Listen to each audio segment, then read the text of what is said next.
Welcome to our show, Behind the S, with your very excited hosts, Carol and Fabiha, social distancing from Karachi and Montreal.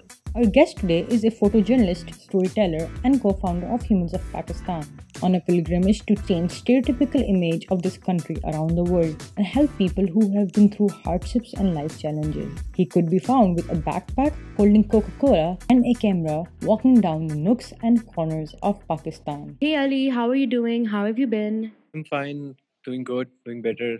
So Ali, you had a trip to Islamabad? I had to do a road trip that was like 21 hours drive. But it was fun because I had my dogs with me and we had a couple of stops. It was fun. It was fun, right? It's just you and your dogs. I think that's the way life should be. Yeah. Yeah.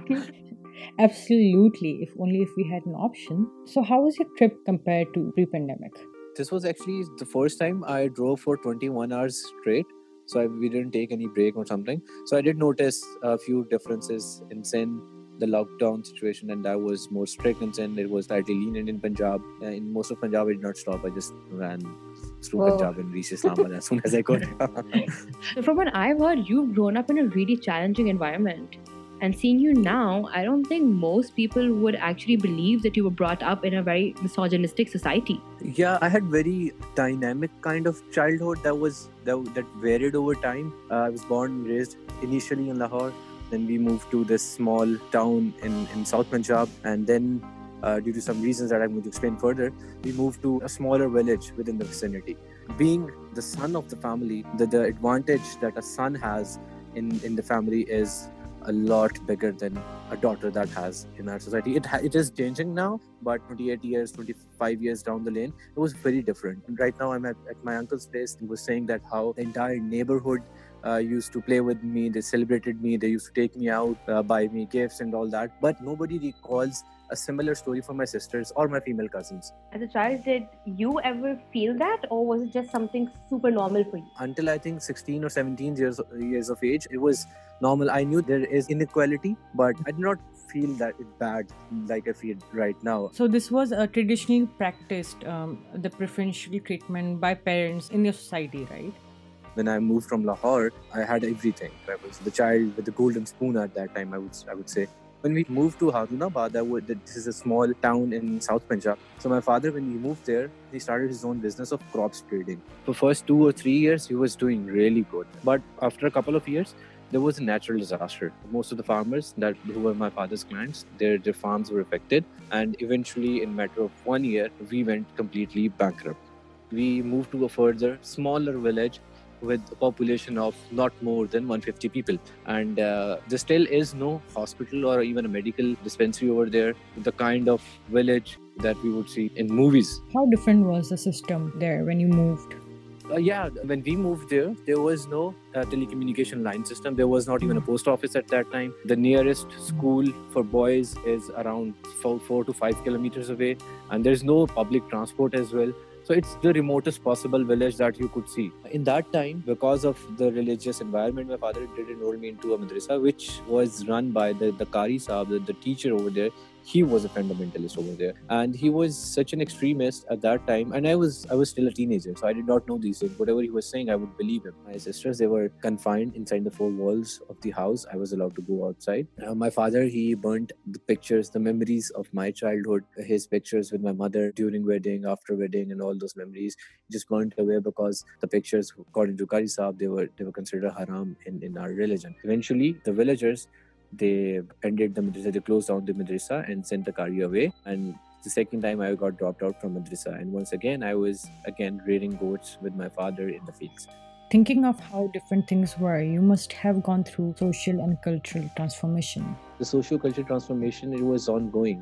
I've been moving a lot. From every place, from location A to location B, there was a socio-cultural transformation. But this one was the most impactful, that eventually helped me as well, but to understand what is right, what is wrong, because I had the first-hand experience. Until then, an angel, actually, I would say, came to my life. It was my mother, once again, who talked to my uncle, and they thought that he is the eldest son of the family and he should be setting examples, not rearing goats in the field. So they decided to send me back to Lahore to resume my formal education.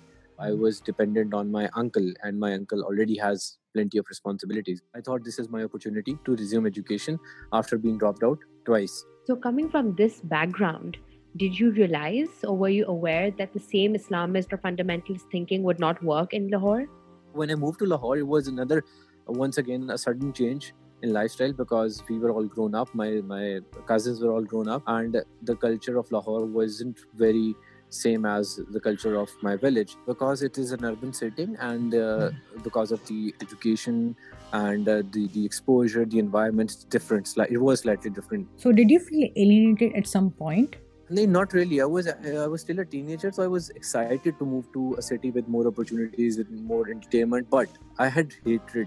It's a very strong word. I don't use that much often, but I remember the feeling. I can recall it. I used to hate my cousins who did not used to do parda, who used to watch movies, who used to dance whenever they were happy.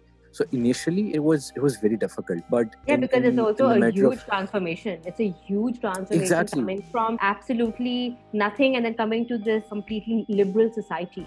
Within a matter of few months, I completed my matriculation and I wanted to start college. And at that time, as I mentioned earlier, that my uncle who was supporting me, he had other responsibility as well. So he did warn me that he may not be able to support me and that I should listen to him. I should go to a government college. But no, I was very reluctant to listen to him and I was very stubborn. And he did enroll me into a private school. For first 3 months, he paid the fee of the college. For the 4th month, he could not. 5th month, he could not. 6th month, he could not. And in the 7th month, I remember I was in the college when this administration guy and a security guard, they came to our classroom and asked me to come outside. I remember literally begging the administration guy to let me stay for one more day and I'll come back and bring the money. But he did not listen to me. The security guard, he dragged me literally outside of the college premises. He put my bag right next to the college door, and a security guard of the college told me to come back when I have the money to pay in this college. So I just went back home. I was shattered because this was the 3rd time I was being kicked out of an institution or I was being dropped out because of the financial reasons. Also, when you thought that things were getting better, it was not. I thought that my life just started. With this college, my life just started. Within the matter of 7 months, the dream broke actually. I was angry at my parents, my uncle, my grandfather, that why in the world they cannot pay for my college or education fee. This is sense of security, sense of dependence, reliability, it wasn't there. In anger, I took this decision that I'll just resume my education privately through homeschooling. And then I went out, I started looking for jobs. I used to go to the shops, from one shop to another, asking them if they need someone. And then I found a job actually at a bakery where my job was to mop the floors, to clean the racks, and to make those small Nimco packets.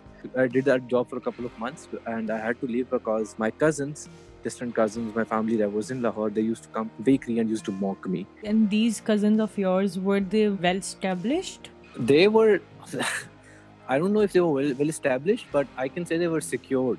They were getting the sense of security from the family, the reliability and the sustenance to provide, they were getting that. So basically, they were not able to understand what you might be going through emotionally. You see, this added to my self-esteem issue at that time, that I am the only one in the entire family who is being affected, no one else is.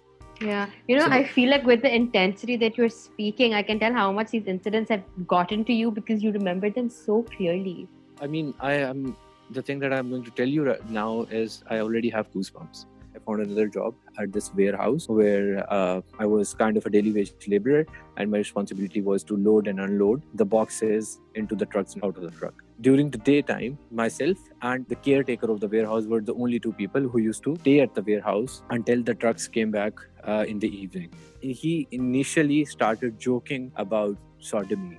I thought that it is just a joke that guys do, and as they used to do in the village. But as days passed, he started getting serious about it. And he used to say expressively that he is serious, he's not kidding. And he used to ask me, and he used to influence me and try to sugarcoat the words. But he was inviting me for sodomy at that time. I was shy, and I used to always think of it as a joke and let it go. But one of these days, a truck came by earlier than the scheduled time. And there was this another laborer and this warehouse caretaker and myself. I was unloading the truck and putting the stuff into the room within the warehouse. I remember the other laborer who had come earlier. He stood in the door, and while I was inside, he blocked the pathway and he shouted asked the warehouse caretaker that come over. He's stuck here. At that time, I mean, I could not feel. I felt the ground below me shaking. I was scared, extremely scared that I'm going to get raped now. This is so horrifying. Just thinking about this gives me chills. No one should have to go through this, especially not a child. You know, it's just not right. It was an horrible experience. Anyhow, after some tussle and after shouting and crying for help, I think the laborer, he got a little bit scared, and I found that small tiny room from within, between the door and the wall, and I ran. I have never run this fast in my entire life. And when after 3 kilometers running straight, I reached home. I again crashed in my bed, and I don't know what happened in the next 48 hours. It must have felt like your heart beating out of your chest and your body must be trembling. My family remembers this, but they did not know the reason. Still, most of my family, they don't know about it. Only just a couple of friends, and this is the first time I'm actually talking about it publicly. We appreciate you using this platform to do that, because I feel for anyone who is going through or has gone through what you did, at least they know that someone else out there has been through this and that they can recover from it. And since this is something that has never been talked about in our society openly, especially men, they are shy, or like they believe that no one must have gone through this. I did talk about this with a couple of my friends recently in the past couple of years, and after that incident, the family that I was living with in Lahore, they thought that I just got sick, or it just was probably a heat wave or something. My aunt called my father, and we talked, and I was never close to my father. I was always close to my mother. But when my father and talked that day, I remember we just started crying. He was crying over his helplessness, that his son has to go through all this, has to do these odd jobs, and dropped out of college once again. And I was crying over my fate, that I do not have anyone to look after me. I'm just alone. I think it was this call that actually gave my father the motivation, in addition to all that he was going through in the village, and my sisters were going through in the village, my mother was going through in the village, that he decided that he does not want to stay and see where life takes him. He really wants to do something about it. Since you mentioned that your father was working in the village, I'm wondering, after the call, did he feel like what he was doing was not enough? Yeah, I want to believe it's that, but I'm not so sure, because I never talked to my father. I still do not share these sentiments with him. But I remember that it was after a few days of this call that this happened, that he decided to come to Lahore and look for work. No, the thing is, even though you didn't have the strongest relationship, but a parent always knows. So he must have known somewhere deep down that you have gone through something to be crying so harshly. Yeah, and I think he remembers that. So he moved to Islamabad, and a year later he called me to Islamabad. I went to resume my education. Once again, my father enrolled me into a government college. And it was after I completed first year at college that my sisters, they came to Islamabad. My family moved to Islamabad because now my father could financially support the entire family to live in Islamabad. Skipping 4 or 5 years quickly, it was time of university. I had to take a couple of break years in between. So at that time, once again, my father, myself and my uncle, the same uncle who was supporting us in Lahore, they gathered the money to pay the fee for my first semester. So these 4 years were the most important transforming years of my life that made me a person who I am, or who I am trying to be. Because in these years, I had those amazing teachers who actually broke the extremist mindset that I still had to this point. They gave me the insight, the knowledge about what humanity is, what respect is, what diversity means, what coexistence means, and how beautiful that is. It was because of these teachers and these 4 years. So after going through this entire crazy journey, then you kind of had this breath of relief when you went to university. And then how did we come to Humans of Pakistan? It's a very interesting story, actually. I think it was, I was in my 6th or 7th semester when we came across this Facebook page called Humans of New York, which was run by Brandon Stanton. I loved reading the stories, and I could actually relate to some of them. And that is when I thought that I'm sure there are other people out there as well who have the similar stories as I have. And if I cannot tell my story, if I cannot talk to my parents or friends about what I have been through, I'm sure there are others as well who feel the same way. And in I think it was 2013 or 14, if I'm not wrong, where he gave the call on his Facebook page and asked the photographers and storytellers around the world to start similar series, and gave us the tips how to do that, how to take a story, how to ask the questions, how to take a pictures. And that is when my friend and I decided over a Facebook chat that we ought to start a similar thing. And we thought that we'll start Humans of Islamabad or Rawalpindi. But then the diversity of New York is incomparable to Islamabad or Rawalpindi. And so we thought, let's do Humans of Pakistan. And in order to do Humans of Pakistan, maybe that'll give me the opportunity that I'll get to travel across the country and get stories from all across Pakistan. It's a huge country. And this was the first time that a country page was made on Humans of series thing. Exactly. I was just thinking the same, because it was usually Humans of and then the city, Humans of Bombay, Humans of Montreal, Humans of Paris. But you chose to have Humans of then the country, Humans of Pakistan, even though it was inspired by Humans of New York. No, it was definitely an inspiration from Humans of New York. The objective was to tell the world stories of these people using the social media, the free tool that can reach hundreds and millions of people out there. And we really wanted to use that. And since I was working part-time with a social media agency and I was studying development studies, so I wanted to bridge that as well. So in Humans of Pakistan, and there's this concept, this idea, it felt the right fit. Within few weeks, we found this one beautiful story of a boy named Bilal who was based in Islamabad. He was 13 years old and he used to work at a workshop. Upon asking Bilal, why don't you go to school? This is your age to go to school. Why are you working at a workshop? And his answer still echoes my mind. He said that if I go to the school, who is going to buy medicine for my mother? And at that time, I could completely relate with Bilal. He was still a child. He was still working. He still had to provide for himself and for his family. And he was the eldest one in the family? He was eldest one in the family as well. Exactly. As soon as I took a story, I went back, I wrote it, I put it on the page, and I called for a crowdfunding campaign on my Facebook page and asked people to donate 25,000-30,000 rupees so that we can pay for Bilal's education for a whole year, and give some money to his mother as well to start a small business within her house, a confectionery shop or something. But within 24 hours, we raised 150% more than what we had expected. And at that time, we thought that this is the idea that has the potential and we really can help other people. I remember something really specific of that time. You uploaded a video of Bilal thanking people for their love and support. Yeah. Yes. Yeah. We actually, right after we got this money, we paid for Bilal's school fee, not only his 2 brothers and 1 sister's fee as well. And then we did help his mother to set up a confectionery shop. So I'm very happy that after 5 or 6 years, I have made a family self-reliant and independent. They did not have to work anymore or go into the child labor. Bilal is now in college, by the way. I'm very happy about that. But I remember this day when we got the money, I went to his place and I asked Bilal, what do you want to eat? Like, we should celebrate today.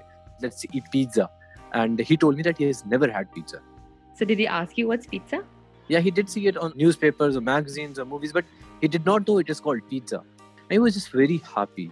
And that happiness, this family did not have anything to give back to us. But the prayers, the happiness, on the satisfaction on their faces, it was priceless. That must be so overwhelming for you to be able to share joy over simpler things in life. Yeah, absolutely. And that is why we continued this mission. We were one of the first people in Pakistan to start crowdfunding campaigns and to start supporting people for their medical situations, for their economic situations. Regardless of the class, regardless of who they are. Yeah. We never differentiated, we never discriminated. Also, pages like you have, Humans of Pakistan, people are able to understand and also be empathetic towards others, regardless of where we are right now as a society. We're trying to still connect, we're trying to be a unity. Do you think that through Humans of Pakistan, you are being able to help the Pakistani community the way you imagined? My goal, what I've been doing from Humans of Pakistan personally, 3 or 4 years ago, I started to feel that it's not enough. I really want to help people out there. I really want to make a difference. And when I move from this world, I want myself to be remembered as someone who helped the other person. So till date, although I have Humans of Pakistan, my team, myself, we have helped dozens of families, put a lot of children in school and all. But I think that's not enough. I really want to make a difference at national level. That is why very recently I started working with the government And in the future, I really want to work in the policy, public policy, and make a difference at a level where it really matters.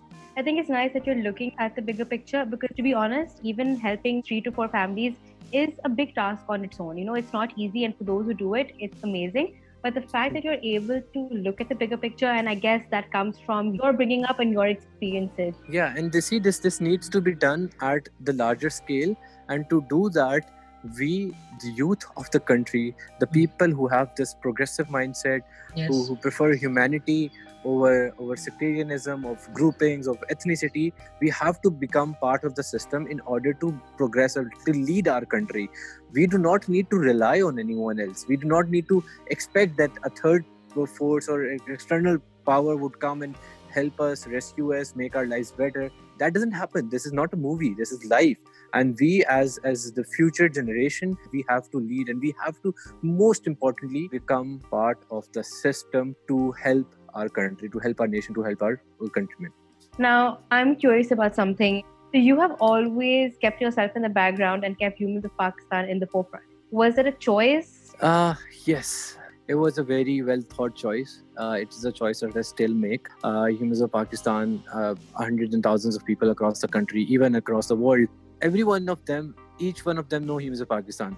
But nobody knows who runs Humans of Pakistan, who is the person or who is the team who writes these stories and takes these pictures. But one thing that still keeps me from projecting myself over the initiative of the work, I do not want that sometime in life, 2 or 3 years or 10 years down the lane, I get clouded, or this fame or the money, they distract me from my original goal.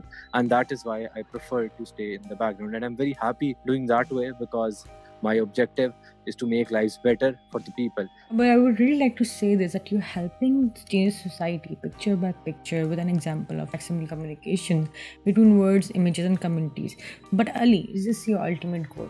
My goal is to make lives better on a larger scale, to help people to come out of poverty. And in this duration of my work that I have been doing with Humans of Pakistan, did give me the opportunity to express myself. If it wasn't for Humans of Pakistan, I don't think I would be doing this podcast with you guys right now, because I wasn't very comfortable sharing myself, my story with anyone.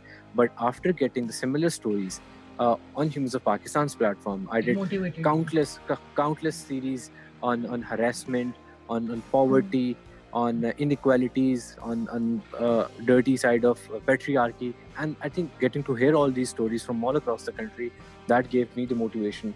It's always this two-way street. I think as much as you have inspired people, I think other people's stories inspire you as well.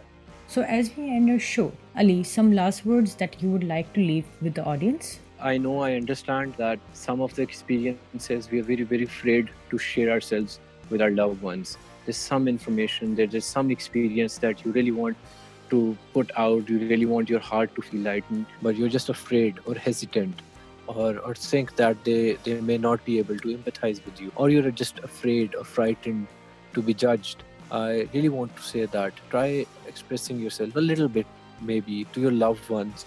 And if you feel comfortable, try expressing a little bit more. It really helps. And trust me, just a little bit. And try sharing yourself or expressing yourself to the person you're most close to right now. It will help. You will feel better.